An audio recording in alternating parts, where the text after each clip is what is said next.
Cette crise, en tout cas, est aussi parfois une opportunité pour certaines entreprises d'innover et de conquérir de nouveaux marchés. Une start-up d'Evreux commercialise par exemple un robot qui nettoie les réfectoires et les salles de classe.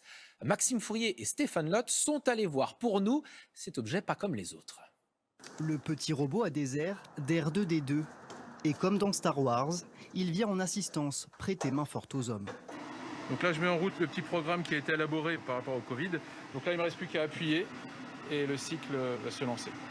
Baptisé Light Strike, le robot se déploie pour scanner le réfectoire de ce collège de Gaillon. La lampe au xénon se met en fonction pour pouvoir fabriquer des UVC, des UV pulsés, qui vont désinfecter complètement la pièce à 99,9% sur tout ce qui est surface, mais aussi tout ce qui est air. Soit beaucoup mieux qu'une désinfection par des produits chimiques qui ne seraient efficaces qu'à 60%. En flashant la salle 67 fois par seconde, les UVC vont neutraliser tous les virus sur une surface de 9 mètres carrés autour du robot. Et ce, en moins de 2 minutes.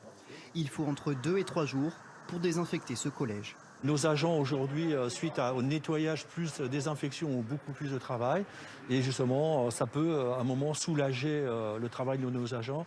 Et en plus, bien sûr, avoir une efficacité importante au niveau de la protection des élèves et bien sûr des enseignants et de notre personnel qui les accompagne.